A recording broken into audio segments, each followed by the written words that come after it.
As you can see in this beautiful landscape here, we're at a place, a destination that's called, how do you say, Shaman's Cave, where people tone, sing, get in tune, find themselves, lose themselves. And I wanted to actually talk about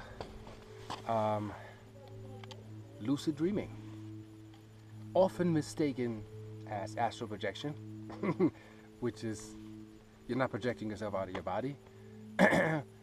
You are extending your consciousness where you actually are, when you are, and that transition is known as lucid dreaming, not astral projection. There is no training required. Nothing has to be, but you need to be relaxed. Things that help that stage would be 5-HTP, natural substance that can be taken, melatonin, an hour prior to sleep, or galatamine, which will considerably enhance the state of lucid dreaming. You can do it naturally. It can also feel like an OBE, called deprivation of sleep. You go to bed 1 o'clock. No, you go to bed 10 o'clock. You wake up 1 o'clock. You stay up 2 hours. You go back to bed. Better if you stay up 3 hours, and then you go back to bed. Lay flat on your back and wait till your body falls asleep and your conscious is awake. And you hear this. Think up. When you see your room, you're in your room. Look upwards or walk around in your room if you may. Play with that. And then drift upwards. Think upwards as you drift upwards, and trust that you'll be in that, and anybody can do it. It is easy. Kids do it all the time. They talk about mommy flying and meeting everybody in the hallway, and they're flying around town. You can meet a lot of friends. We had that meet and greet, you can say, in the dream world, in Dreamscape, with our roommates. We all said, let's form the intent that we all will meet and sit down and powwow somewhere on a certain rock that we will pick up here in the desert. Somehow we didn't find that rock. We found ourselves to be on a ship or something, or a room where we had a very quick powwow, and then everybody was like, back to the job prescription, and everybody in the morning complained like, why did everybody leave so quick? So that means we all remember seeing each other in dreams. Now further training goes into actually knowing what is talked about, what is suggested, not adding to the picture, not bringing any 9th dimensional, 11th, whatever dimensions, and highest this and highest that, and light and dark. Nisu, meaning not here. We're talking about singularity, singular contact with yourselves.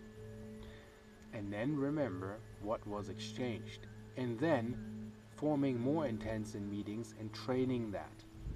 And that will help you to lucid dream.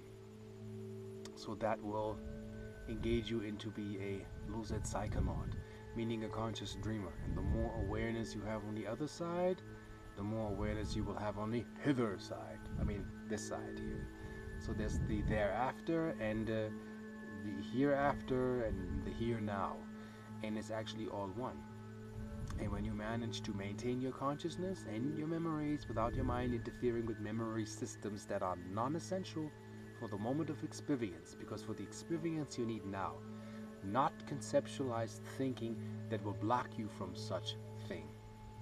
It's about to be free, open, positive, not naive, knowing your boundaries. If things are too fishy or you don't like that, then get out of your head. A friend of mine said that she was seeing a lot of people around her, and then she was thinking monkeys. And all of a sudden she was surrounded by monkeys. Well, you're trapped in your mind. I had friends where we had such a lucid experience, and one of them thinks jellyfish, and I'm surrounded by jellyfish. We have to learn now, in this new dimension, time, first of all, is not linear. Time is non-linear.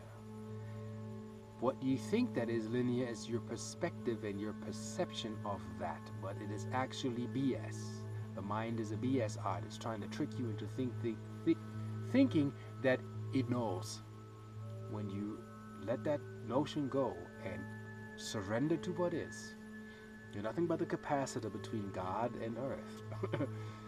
And when you stop resisting what is, then you see angels, elves, orbs, ships. Stop resisting what is. That's all there is. And you feel it in you. It's like you don't trust. You think when you let go of this world, you're going to go cuckoo.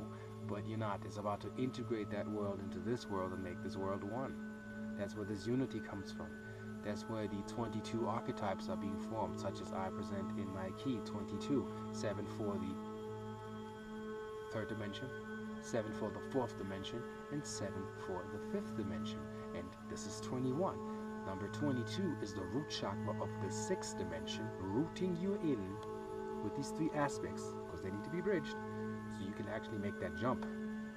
It's an ongoing process, but this is where we are right now. This is felt. This is not in any books. We will even investigate things about the nuclear reservoir of an atom without splitting it. Much more energy than using a hadron collider to have debris going all around and then measure the impact of the debris and trying to find out what actually hit. Ultimately, you can have it easy, less money spend, get into your crystals, get into your orgone, do the math, study what you need to study, be clear and know your things, and experience is everything. If you can experience something that your friend can experience, well, we have truth here, not hallucinations or imaginative thinking. It's about to deconstruct the primate in you, because you're prime interdimensional cosmic being, thinking it has a human experience, and that is actually a little trap, because you have so much more, and so much more is around you. What makes you? That's why your past, present, and future are one. Your ancestral lineage is behind you, lined up. Whatever you agree with them in solving the path and the past of that what we could call karma, it's created every day if you want. Gifts that you have attained in prior lifetimes will be released and given to you once you surrender to the you. And at times you turn off YouTube, you turn off Facebook, you turn off your iPad, you turn off everything that you have. You sit in your room, preferably not surrounded so much by electricity, and you step out, and all you do is listen. And the best case is out here what we do, we step out in the wilderness, shut everything off,